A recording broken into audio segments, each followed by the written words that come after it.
Welcome back. All right, news of the day video yet again. I didn't expect to be back here, but here we are. There's just two items on the board, and normally I would just keep collecting stuff till the board fills. However, since this is kind of major news, I figure we're going to do a video. We're going to talk about this because for those who've been complaining about LTIR, good news. The new LTIR system that was to come into effect next year for next season for 2026-2027, it's in effect now. Yep, the NHL and NHLPA deciding to bring this in amongst other upcoming changes that are now current changes. So let's go ahead and discuss.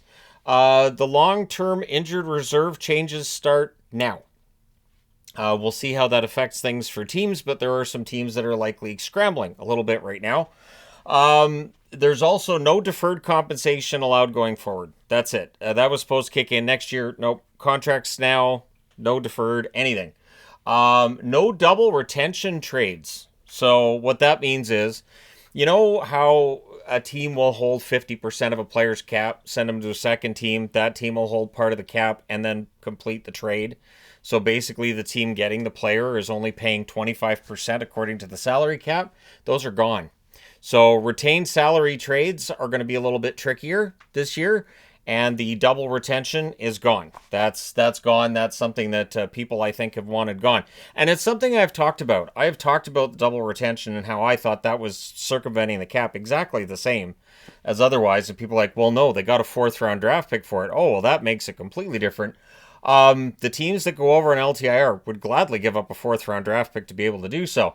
Also, no dress code. The whole dress code thing is gone. This prevents teams from having their own dress codes as well. So I guess you can show up in flip-flops and shorts.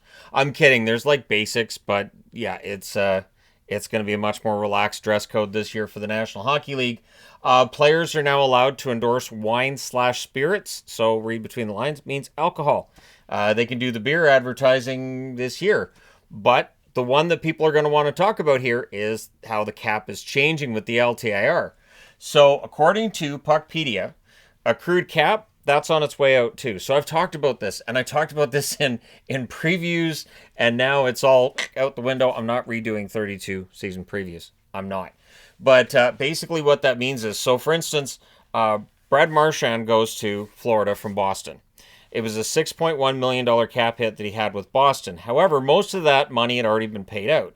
So the amount that gets transferred to Florida drops a lot. That's gone. So that means that if Marchand was moved to Boston, that full $6.1 million cap hit is transferred to Florida. So yeah, that's gone by the wayside as well. The whole accrued cap idea of, you can add way more at the deadline. Nope, that's gone. The maximum benefit you get now for long-term injured reserve for a player who's returning that season. So for a player like Carey Price, he's gone for the whole year. He's never going to play again. That money's all gone. But if that player's going to return, it's a $3.8 million cap benefit. Meaning, Tkachuk going on LTIR for the Florida Panthers, by my calculations, does not get them under the salary cap. Now, Florida may go the route that we've seen other teams take over the last, I'd say, 5 years. With the flat cap, we saw this plenty. Teams playing with one less player, sometimes two less players to get cap compliant. That may be the way that Florida goes with it. Maybe they play with 11 forwards and 6 defensemen for a bit, or they make a trade before the season starts is more likely. But this really does change things for general managers. I guarantee there's some general managers with a bit of a headache over this. And this really does change the game quite a bit. And for teams that have cap space, their phones are going to start ringing. So if you want to see some trades and some action, this change may very well cause that to take place. Also, paper loans are gone as well. So this is something we talked about when they got the contract extended between the union and the league. This means that you won't be able to just send a player to the AHL and bring him up the next day. Send him down and unless you actually send him physically to your farm team. So, for instance, it is about an hour drive in traffic from Vancouver to Abbotsford. So you can move a player down to Abbotsford and bring him back up. However, if you're Edmonton and you've got to send a player to Bakersfield, if you're Tampa, you got to send a player to Syracuse, things get a little more difficult. Like for Toronto, they've got the Marlies right there. It doesn't matter. It's like, okay, you're gone to the Marlies. We'll just yell out the window when we want you back. It's going to cause havoc for some teams this year who do not have their AHL franchise anywhere near where they are. So I think this changes how this season's going to look. I was anxious to see how these changes would affect next season. Now we get to see how they're going to affect this season. Should make for a very interesting year. Let me know your thoughts on the NHL implementing these changes. I didn't know. I don't know in my whole time following hockey that I have ever seen CBA changes brought in before a CBA has expired. So that next CBA, some of those rules kicking in.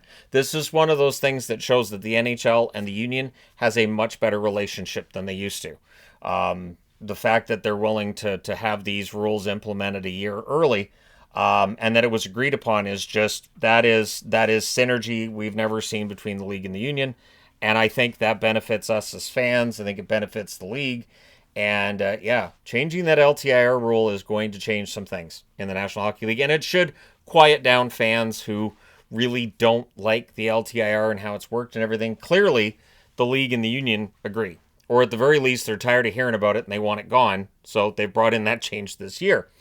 Yeah, so let me know your thoughts on that. Now, there's one other matter that's happened since my last news video.